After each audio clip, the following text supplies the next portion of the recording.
I'm suji. ఈ రోజండి మనం ఒక స్పెషల్ ఏరియాలోకి వెళ్ళబోతున్నాం అనమాట. ఆ ఏరియా ఇంతకుముందు నేను ఎప్పుడు ఇలాంటి ఏరియా అయితే మీకు నేను చూపించలేదు. ఇదండి హస్తినాపురం అండి. హస్తినాపురం అంటే మీ అందరికి తెలిసే ఉంటుంది, మహాభారతంలో ఉన్న హస్తినాపురం. అయితే నేను కొన్ని డీటెయిల్స్ అయితే వీడియో చూపించే ముందు నేను మీకు చెప్దాం అనుకుంటున్నాను. ఇది కౌరవులు పాండవులది రాజధాని అన్నమాట. అయితే నేను మీకు స్థల పురాణం చెప్తాను. ఇది ఏంటి అనేది అసలు ఈ చాలా మంది కంటే మనం భారతంలో పుస్తకాల్లో వింటాం, సీరియల్స్ అలా చూసాం, కానీ రియల్గా చూపించడం అనేది చాలా తక్కువ అనమాట. వీళ్ళు ఇటువంటి వీడియోలు చాలా తక్కువ చూపిస్తారు. అంటే వీడియోలు చాలా వచ్చినాయిలేండి, అంతకుముందు కూడా చాలా మంది పెట్టారు. అయితే ఈ రోజు నేను స్థల పురాణం గురించి కూడా నేను మీకు వివరంగా చెప్తాను అండి. కురు వంశానికి చెందిన రాజు పేరు హస్తి అండి. అయితే అతని పేరు మీద కానీ హస్తినాపురం అని చెప్పి ఆ రోజుల్లో పెట్టారనమాట. అప్పటి నుంచి కూడా అది హస్తినాపురం కింద ఉందన్నమాట. అది అయితే అది తర్వాత కాలక్రమేణి అది ఏమైందంటే అది రాజధాని కింద వెళ్ళిపోయిందనమాట. అది యాక్చువల్గా హస్తినాపురం అనేది క్యాపిటల్ అనమాట ఆ రోజుల్లో. ఈ హస్తినాపురంలోనండి ఆ రోజుల్లో ఉన్న పెద్దలు ఎవరంటే పాండురాజు, ధృతరాష్ట్రుడు, భీష్ముడు అండి. వాళ్ళ నుంచే తర్వాత అంతా కూడా నెక్స్ట్ జనరేషన్ వచ్చింది కదా. తర్వాత పాండురాజుకి మీ అందరికీ తెలిసిందే, అదేంటి ఎవరి పిల్ల అంటే పాండురాజుకి ఈ పాండవులంతా కూడా ఆయన పిల్లలే అనమాట. ధృతరాష్ట్రుడికి వచ్చేసరికి ఏమో కౌరవులు అనమాట. ఈ విధంగా వాళ్ళ అన్నదమ్ములండి. అయితే ఆ రోజుల్లో ఏమైందంటే పాండవులు అనమాట, వాళ్ళు విద్యలన్నీ కూడా నేర్చుకుంది ఆ భూమి మీదే అనమాట. కాకపోతే పాండవులు ఏంటంటే చాలా నిజాయితీగాను చాలా హార్డ్ వర్క్ చేసేవాళ్ళు, ధర్మంగా ఉండేవాళ్ళు అనమాట. ఈ కౌరవులు అనేది ఏంటంటే వాళ్ళది చిన్నప్పటి నుంచి కూడా వాళ్ళు డిఫరెంట్, అంటే నేచర్ డిఫరెంట్గా పెరిగారనమాట. ఉండటం దగ్గరే అయినా కూడా వాళ్ళ నేచర్స్ డిఫరెంట్గా ఉండే. కాలక్రమేణి ఏంటంటే అందరూ పెద్దవాళ్ళు అయిపోయారు, ఇటు పాండవులు కానీ అటు కౌరవులు కానీ. పెద్ద అయ్యేసరికి ఏమైందంటే ఇంకా కౌరవులకి పాండవుల మీద అసూయ కలిగింది అనమాట. ఎందుకంటే వాళ్ళు విద్యల్లో కానీ మిగతా అటిట్లో వాళ్ళు నంబర్ 1గా ఉండేవాళ్ళు, వీళ్ళు ఉండేవాళ్ళు కాదనమాట. ఈ విధంగా వాళ్ళు ఏంటంటే ఒకళ్ళకొకళ్ళు, అంటే వీళ్ళు ధర్మంగానే ఉండేవాళ్ళు పాండవులు, వీళ్ళు మాత్రం వాళ్ళ మీద కుట్రలు చేయటం అట్లాంటివన్నీ కూడా చాలా చేశారనమాట. మీ అందరికి తెలిసిందే ఆ స్టోరీ. లాస్ట్కి ఏమైందంటే ఇంకా వీళ్ళు ఏదైనా మోసం చేయాలని చెప్పి జూదం ఆడించేసి ఆ జూదంలో వాళ్ళని ఓడించడం అనేది కూడా మీ అందరికి తెలిసిన స్టోరీయేను. అయితే అది కూడా ఇక్కడే జరిగిందనమాట, ఈ భూమి మీదేను. తర్వాత ద్రౌపదిని అవమానించింది కూడా ఇదే ఏరియాలోనండి. ఏ ఏరియా అయితే మీకు చూపించబోతున్నాను. ఈ విధంగా అంటే మనం అసలు చెప్తుంటేనండి అక్కడికి ఇప్పుడు ప్రస్తుతానికి ఏమైందంటే అక్కడ ఏమీ మీకు కనిపించవు అనమాట, మెహల్ కానీ ఏమైనా.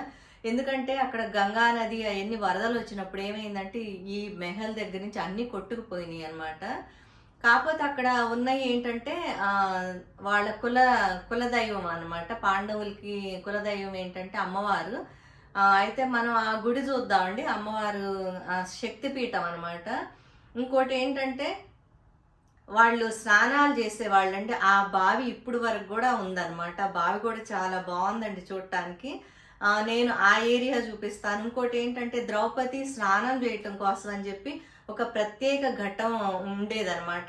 అక్కడికి వెళ్ళి ఆమె స్నానం చేసేది. ఆమె చెలికత్తెలు వాళ్ళంతా కూడా అక్కడ చేసేవాళ్ళు.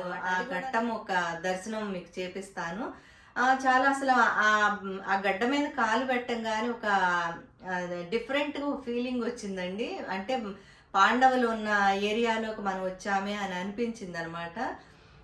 తర్వాత మీకు తెలిసిందే కురుక్షేత్రం కూడా జరిగింది. యాక్చువల్గా వీళ్ళు 12 సంవత్సరాలు అరణ్యవాసం, 1 సంవత్సరం అజ్ఞాతవాసం కూడా చేశారు పాండవులు.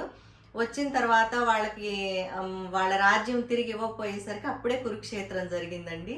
కురుక్షేత్రం కూడా ఇక్కడేనండి, మాకు దగ్గరలో ఉంది. అది కూడా నేను వీలైనంత త్వరగా నేను చూపిస్తాను. మేమైతే ఇంతవరకు చూడలేదు. ఇది కూడా మేము ఫస్ట్ టైమే వచ్చామండి ఇక్కడికి.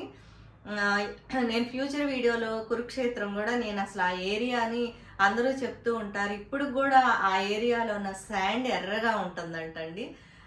మరి అదేంటో అది నేను మీకు తప్పనిసరిగా చూపిస్తాను. నాకు కూడా చాలా క్యూరియస్గా ఉంది అది కురుక్షేత్రం వెళ్ళి చూడాలి అని చెప్పి. మరి ఇదండి యాక్చువల్గా ఈ స్థల పురాణం అయితే అందరికీ తెలిసిందేను. నేను యాక్చువల్లీ ముందు ఎందుకు చెప్తున్నానంటే వీడియో చూపించేటప్పుడు మీకు డిస్టర్బెన్స్ లేకుండా ఉంటుందని చెప్పి నేను ముందు చెప్తున్నాను అనమాట. పదండి మనం వీడియో చూద్దాము. వీడియో చూస్తే మీకు తప్పనిసరిగా ఈ వీడియో అయితే నచ్చుతుందండి. ఓకే, ఫైనల్గా హస్తినాపురం అయితే వచ్చేసామండి. మీరట్ డిస్ట్రిక్ట్లో ఉందన్నమాట. ఈరోజు ఏంటంటే పాండవుల కులదేవత అయిన జయంతి మాత టెంపుల్కి వెళ్తున్నాము. ఈమె శక్తిపీఠం అండి. మన 51 శక్తిపీఠాల్లో ఇదొక శక్తిపీఠం అనమాట. పైకి వెళ్దాం పదండి. ఇక్కడికి రాగానే ఒక బాడీ ఒక వైబ్రేషన్ అయిందనమాట. నిజంగా పాండవులు ఈ ఏరియాలో ఉన్నారే అన్న ఫీలింగ్ చాలా గ్రేట్గా అనిపించింది. ఇక్కడండి మనం మందిరంలో అమ్మవారి దర్శనం చేసుకుందాము. ఇక్కడ వాళ్ళ మెహల్ ఉండేదండి ఒకప్పుడు. ఇదిగో రండి అమ్మవారి దర్శనం చేసుకోండి. ఇది యాక్చువల్గా వెనక అమ్మవారు ఏంటంటే తర్వాత వీళ్ళు అంటే వాళ్ళు తయారు చేశారనమాట ఆ విగ్రహాన్ని. యాక్చువల్ అమ్మవారు కింద ఉందండి. నేను మీకు క్లోజ్లో చూపిస్తాను, మీరందరూ దర్శనం చేసుకోండి. శక్తిపీఠం దర్శనం చేసుకుని మనసులో మీరు ఏది అనుకున్నా కూడా తప్పనిసరిగా అవుతాయి అని చెప్పి అందరూ నమ్ముతారండి. నేను కూడా నమ్ముతాను.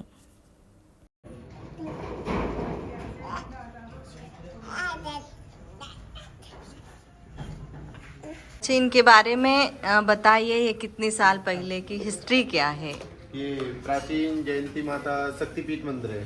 अच्छा। ये माता जी पांडवों की कुलदेवी हैं। 51 शक्तिपीठों में से एक शक्तिपीठ माता जी विराजमान है। यहाँ पर माता सती जी की दानी जंग अंगरथा जंगा, जो आप पिंडरी रूप में नीचे देख रहे हो माता जी को, यही स्वयंभू है, स्वयं से प्रकट है, जिन्होंने पांडवों को आशीर्वाद दिया था। पांडवों की महाभारत युद्ध में जीत हुई थी। ये जयंती माता पांडवों की कुलदेवी है। ये 5,500 साल पहले का मंदिर है। आप जिस स्थान पर खड़े हो, यहाँ पर पांडवों के महल थे, जहाँ गंगा प्रलय आने से ये सारा अटैसेस हो गए। इसको पांडव टीला बोलते हैं, इसलिए ये जयंती माता शक्तिपीठ मंदिर है माता जी का। अच्छा, थैंक यू। जय। ఇదిగో చూడండి కింద ముకుటం పెట్టుంది. ఈమెనమాట అసలు ఒరిజినల్గా అమ్మవారండి. నిజంగా ఎంత అద్భుతంగా ఉందో చూడండి. అసలు చాలా మనసు ప్రశాంతంగా అనిపించింది అనమాట ఇక్కడికి వచ్చిన తర్వాత. ఇది 5,000 సంవత్సరాల పాతదంటండి. అంటే ఆ టైంలోది కదా, పాండవులు ఉన్న టైంలోది అనమాట. ఇదంతా కూడా చూడండి ఏరియా అంతా ఇది మెహల్ అనమాట. తర్వాత ఇదంతా ఏంటంటే వీళ్ళు తర్వాత కట్టినవి అనమాట. ఆ టైంలో ఇది మొత్తం వాళ్ళ మెహల్ ఉండేదండి పాండవులది.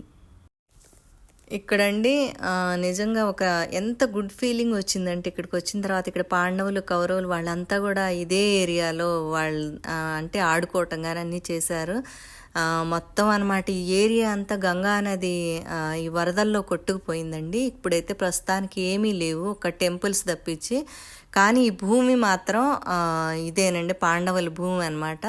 ఇంకా వాళ్ళ గుర్తులు కొన్ని జ్ఞాపకాలు అవన్నీ ఉన్నాయి. మనం అక్కడ చూద్దాం పదండి అక్కడికి వెళ్ళి.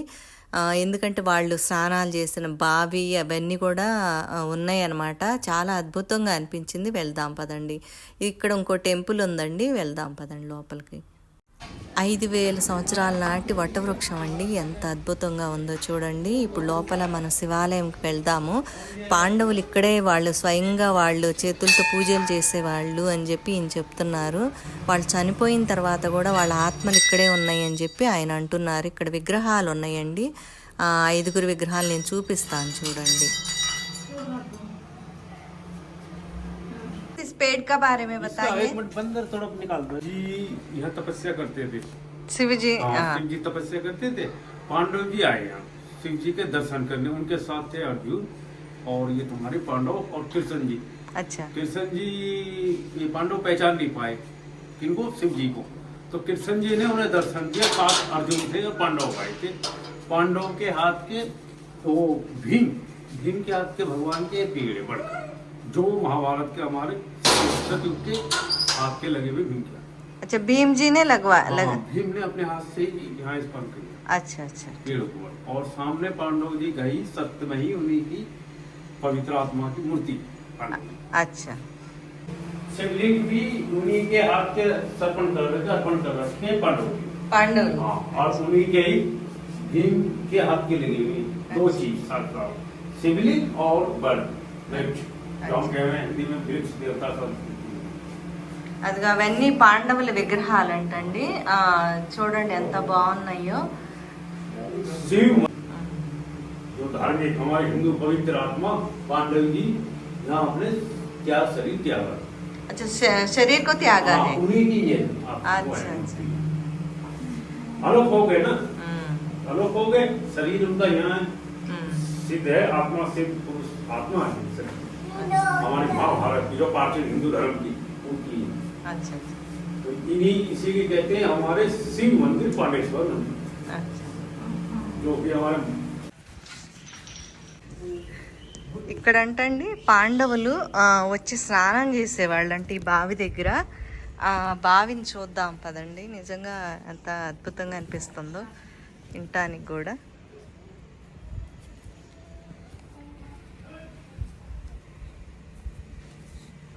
నీళ్లు కూడా చాలా దగ్గరకే కనిపిస్తున్నాయి.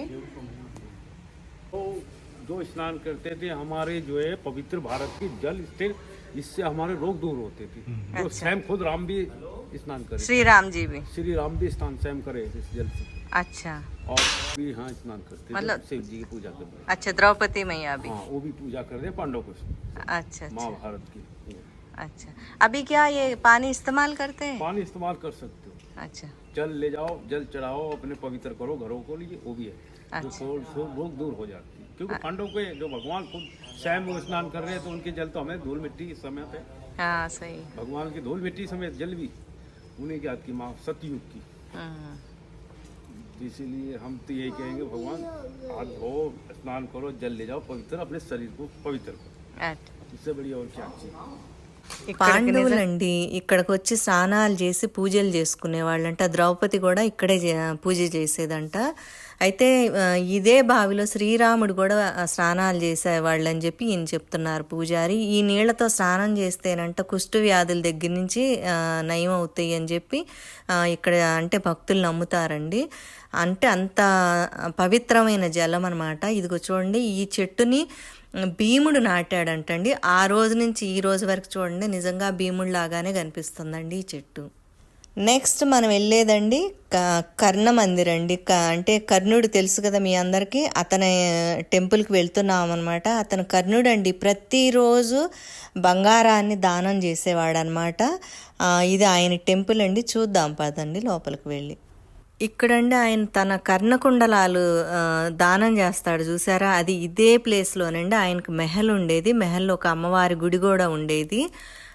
అయితే దీని వెనకమాల ఏంటంటే ఈ టెంపుల్ వెనకమాల గంగా నది ఉండేదన్నమాట. ఒకసారి వరదలు వచ్చినప్పుడు ఇవన్నీ కూడా కొట్టుకుపోయినాయి. అసలు ఒరిజినల్ టెంపుల్ ఆయన మెహల్ అంతా కూడా కొట్టుకుపోయిందండి. ఇప్పుడు ఆయన పూజించే అమ్మవారు పార్వతీ అమ్మవారు అనమాట. ఆమె దర్శనం చేసుకుందాం, లోపలికి వెళ్ళి రండి. ఇదిగో రాశారండి చూడండి, అంత పైన హిందీలో రాసి ఉంది. ఆయన ప్రతిరోజు బంగారాన్ని దానం చేసేవాడని చెప్పి. నిజంగా చాలా అసలు మైండ్ బ్లోయింగ్ అనిపించింది అనమాట. ఈ అంటే కర్ణుడు మనం బుక్స్లో చదవటం, సినిమాల్లో చూడటమే కానీ ఒరిజినల్గా ఆయన భూమి మీదకి వచ్చి మనం ఇలా లైవ్లో చూస్తాను అని నేనైతే ఎప్పుడు అనుకోలేదు. నాకు చాలా చాలా హ్యాపీగా ఉంది. లోపలికి వెళ్దాము. అంటే పూజారులు ఇక్కడ ఉన్నారో లేదో తెలియదండి. అసలు ఆ గుడి చుట్టూ కూడా చూడండి ఎంత అద్భుతంగా ఉందో. పచ్చని పొలాలు, ఇంకా పొలాలు ఉన్నాయి ఆ చుట్టుపక్కలంతా కూడా. లోపలికి వెళ్దాం రండి. లోపల అసలు ఎవరూ లేరు, సైలెన్స్గా అయితే ఉంది. అమ్మవారిని చూద్దాం పదండి. ఇక్కడ ఆంజనేయ స్వామి ఈయన. అంటే పూజారి పొద్దునే వచ్చి పూజ చేసి వెళ్ళిపోయి ఉంటారు. ఇప్పుడైతే ఎవరు లేరు, మేము వచ్చింది ఆఫ్టర్నూన్ అనమాట. లోపలికి వెళ్దాం రండి. ఇక్కడ చూడండి, ఇక్కడ కూడా శివలింగం ఉందన్నమాట. కింద పైన అమ్మవారు అనమాట, పార్వతీ అమ్మవారండి. ఆ రోజుల నాటిదనమాట అమ్మవారు కూడా. యాక్చువల్గానండి ఇక్కడ గంగా నది ఉండేది. వరదలు రావడంతో ఏంటంటే గంగా నది ఆ నీరంతా కూడా లోపలికి వెళ్ళిపోయి అసలు ఇంకా ఆ పాండవుల వంశమే హరించిపోయిందనమాట అప్పుడుతో. ఫైనల్గా ద్రౌపది ఘాట్కి వచ్చేసామండి. ఇది హస్తినాపురంలో ఉన్న ద్రౌపది ఘాట్ మహాభారతంతో సంబంధించిన పవిత్ర స్థలంగా భావిస్తారనమాట. ఇది గంగానది ఒడ్డున ఉన్న ఒక ఆధ్యాత్మిక ప్రదేశం. మహాభారత కాలంలో పాండవులు భార్య ద్రౌపదీదేవి ఇక్కడ స్నానం చేసి పూజలు చేసినట్టుగా స్థానిక విశ్వాసం అనమాట. పురాణంలో ఉంది. ఇదిగో చూడండి, ఇక్కడే ఆమె స్నానం చేసేదనమాట. వాళ్ళ చెలికత్తులందరూ కూడా ఇక్కడ ఉండేవాళ్ళు. ఇక్కడ ఇక్కడ గుళ్ళు కూడా ఉన్నాయండి. ఇప్పుడు ఏమున్నాయో ఆ గుళ్ళల్లో తెలియదు. చూద్దాం, గుడి దర్శనం చేసుకుందాం లోపల. ఆ టైంలోనండి ఈ ఘాట్లోకి ఓన్లీ అంటే ఆడవాళ్ళ వరకే అంటే పర్మిషన్ ఉండేది. అయితే ఇది గంగా నది అనమాట. అయితే ద్రౌపది కురుక్షేత్రం టైంలో ఇక్కడ స్నానం చేసిన తర్వాత దేవతలను ప్రార్థించిందని చెప్పి పురాణంలో ఉంది. ఇది చాలా పవిత్ర స్థలంగా భావిస్తారనమాట. ఇక్కడ ఏంటంటే ఆరోగ్యం, శాంతి, ఐశ్వర్యం అన్నీ వస్తాయి అంటే ఇక్కడ స్నానం చేసి పూజలు చేస్తే. అది పురాణంలో అలా ఉందన్నమాట. ఇప్పుడైతే ఇది టూరిస్ట్ ప్లేస్గా మారిందండి. కానీ ఇక్కడ డెవలప్మెంట్ అయితే లేదండి. గవర్నమెంట్ అయితే ఇంకా చాలా ఇక్కడ కనుక డెవలప్ చేస్తే నిజంగా మంచి అంటే ఒక టూరిస్ట్ ప్లేస్ అవుతుంది. ఇది మామూలుగా ఉంది, అక్కడక్కడ దూరంగా ఉన్నాయి అన్నమాట. టూరిస్టులు అయితే ఎక్కువ మంది లేరండి ఇక్కడ. నిజంగా గవర్నమెంట్ కనుక డెవలప్ చేస్తే చాలా మంది వస్తారండి ఇటువంటి ఏరియాలకి. మరి వీడియో నచ్చిందా అండి? నచ్చినట్టయితే లైక్ చేయండి. ఇంతవరకు ఎవరైతే సబ్స్క్రైబ్ చేయలేదో వాళ్ళు చేయండి, కామెంట్స్ కూడా చేయండి. Okay, thank you.